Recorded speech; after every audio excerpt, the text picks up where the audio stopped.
Hello అండి, welcome to interest by రాజీ. ఈరోజు నేను చేయబోయే రెసిపీ సాంబార్ రైస్ అండి. ఈజీగా ఇంట్లో 20 మినిట్స్లో ఎలా ప్రిపేర్ చేసుకోవాలో చూసేద్దాము.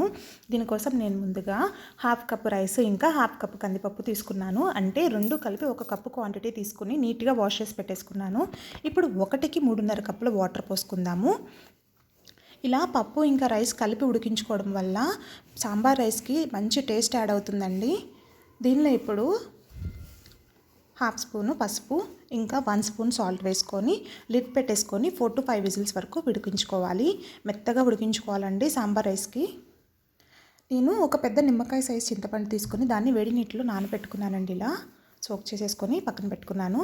తర్వాత వెజిటేబుల్స్ అన్నీ కట్ చేసి పెట్టేసుకోవాలి. ఉల్లిపాయ, పచ్చిమిర్చి, బెండకాయ, ములక్కాయ, క్యారెట్ ఇంకా బంగాళదుంప, చిక్కుడుకాయ, తర్వాత వంకాయ వేసుకుంటున్నాను. ఏ వెజిటేబుల్ అయినా వేసుకోవచ్చండి. గుమ్మడి ముక్కలు, స్వీట్ పొటాటో ఏదైనా వేసుకోవచ్చు. తర్వాత ఒక పెద్ద టొమాటోని ఇలా ముక్కలుగా కట్ చేసి పెట్టుకున్నాను. పెద్దదైతే 1, చిన్నవైతే 2 సరిపోతాయి. స్టవ్ ఆన్ చేసేసుకొని బాండి పెట్టేసుకున్నాను. ఇందులో 2 టేబుల్ స్పూన్ల నెయ్యి వేసేసుకున్నానండి. తాలింపు వేసుకుంటున్నాను. 1 స్పూన్ ఆవాలు ఇంకా 1 స్పూన్ జీలకర్ర వేసుకున్నాను. ఇవి కొంచెం చిటపటమన్న తర్వాత కరివేపాకు వేసేసుకోవాలి. కరివేపాకు ఫ్రై అయిన తర్వాత ఇందులో 1/2 స్పూన్ ఇంగువ వేసుకుంటున్నాను. ఇంగువ వేసుకున్న తర్వాత మనం ముందుగా కట్ చేసి పెట్టుకున్నాం కదండి వెజిటేబుల్ ముక్కలన్నీ, కూరగాయ ముక్కలన్నీ వేసేసుకోవాలి. వేసేసుకొని కూరగాయ ముక్కలన్నీ మనకి మంచిగా కుక్ చేసుకోవాలండి. లిడ్ పెట్టేసుకొని ఇవన్నీ సాఫ్ట్గా కుక్ అయిపోవాలి. 90% వెజిటేబుల్స్ కుక్ అయిపోవాలి. ముందుగా నానబెట్టుకున్నాం కదండి చింతపండుని, దాని గుజ్జుని సపరేట్ చేసేసుకోవాలి. ఇప్పుడు అందులో 1 స్పూన్ కారం, 2 స్పూన్ల సాంబార్ పౌడరు ఇంకా 1 స్పూన్ సాల్ట్, 1/2 స్పూన్ పసుపు వేసుకోవాలి. తర్వాత ఇందులోనే 1 ఇంచు బెల్లం ముక్క వేసుకోవాలండి. ఇవన్నీ ఒకసారి మంచిగా మిక్సీ చేసుకోవాలి. బెల్లం వేసుకోవడం వల్ల పులుపు ఇంకా కారం అంతా మైల్డ్ ఫ్లేవర్స్ అంతా మిక్స్ అయ్యి చాలా బాగుంటుంది రైస్. ఇలా అంతా ఒకసారి మిక్స్ చేసుకొని పక్కన పెట్టేసుకోవాలి.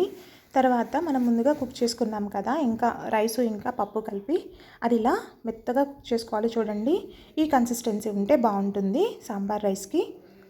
ముక్కలు మంచిగా కుక్ అయిపోయినాయి. ఇందులో కట్ చేసి పెట్టుకున్న టొమాటో కూడా వేసుకొని మగ్గించేసుకోవాలి. టమాటా మగ్గిన తర్వాత చింతపండు గుజ్జుని కలిపి పెట్టుకున్నాం కదా, సాంబార్ పౌడర్ అవన్నీ వేసుకొని అది వేసేసుకొని మనం 5 మినిట్స్ కుక్ చేసుకోవాలి. లో ఫ్లేమ్లో పెట్టుకొని ఈ పులుసు మొత్తం ముక్కలకు పట్టేలాగా కుక్ చేసుకోవాలి. ఇది 5 మినిట్స్ తర్వాత కుక్ అయిన తర్వాత ముక్కలన్నీ ముందుగా ఉడికించి పెట్టుకున్న పప్పు ఇంకా బియ్యం మిక్చర్ని వేసేసుకోవాలి. ఇలా మొత్తం వేసుకొని ఒకసారి మంచిగా మిక్స్ చేసుకోవాలి.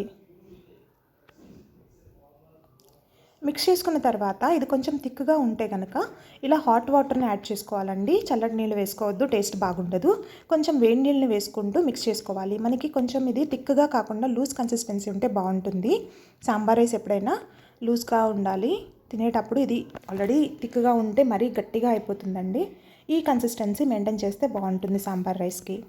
చూడండి, ఇలా ఉంటే బాగుంటుంది. ఇలా మిక్స్ చేసుకున్న తర్వాత 5 మినిట్స్ లో ఫ్లేమ్లో పెట్టుకొని కుక్ చేసుకోవాలి. కుక్ చేసుకున్న తర్వాత నేను 2 స్పూన్ల నేతిలో జీడిపప్పు ఇంకా కరివేపాకు ఫ్రై చేసుకొని పైన వేసుకుంటున్నాను. ఇది ఆప్షనల్ అండి, కానీ ఫ్లేవర్ టేస్ట్ చాలా బాగా వస్తుంది వేసుకుంటే. జీడిపప్పు వద్దు అనుకున్న వాళ్ళు నేతిలో కరివేపాకు ఒక్కటి ఫ్రై చేసుకొని వేసుకున్నా బాగుంటుందండి. మంచి ఫ్లేవర్ని ఇస్తుంది. చూడండి, సాంబార్ రైస్ కుక్ అయిపోయింది. ఈ కన్సిస్టెన్సీ ఉంటే సాంబార్ రైస్ చాలా బాగుంటుందండి. చూడండి, మరీ తిక్కుగాను కాదు, మరీ పలుచగాను కాదు, ఇలా ఉండాలి. ఇప్పుడు ఇందులో కొత్తిమీర వేసేసుకుందాము. కొత్తిమీర వేసుకొని ఒకసారి మంచిగా మిక్స్ చేసేసుకుందాము. ఇదంతా లో ఫ్లేమ్లోనే చేసుకున్నానండి. లో ఫ్లేమ్లో కుక్ చేసుకుంటేనే మనకి సాంబార్ రైస్ బాగుంటుంది. అడుగు పట్టేస్తుందండి హై ఫ్లేమ్ పెడితే, అస్సలు పెట్టొద్దు. సాంబార్ రైస్ రెడీ అయిపోయిందండి. ఈజీగా అయిపోతుంది. దీన్ని సర్వ్ చేసేసుకుందాము. చూడండి, సాంబార్ రైస్ రెడీ అయిపోయింది. ఈజీగా 20 మినిట్స్లో మనకి సాంబార్ రైస్ కుక్ అయిపోతుందండి. చాలా టేస్టీగా ఉంటుంది. మనం ఆఫ్టర్నూన్ కానీ డిన్నర్ కానీ ఒక మీల్ కింద ప్రిపేర్ చేసుకోవచ్చు. లంచ్ బాక్సెస్ కూడా పెట్టవచ్చు, పిల్లలకి ఇష్టంగా తింటారు. స్పైసెస్ అన్నీ మైల్డ్గా ఉంటాయి. సూపర్ టేస్టీగా ఉంటుంది.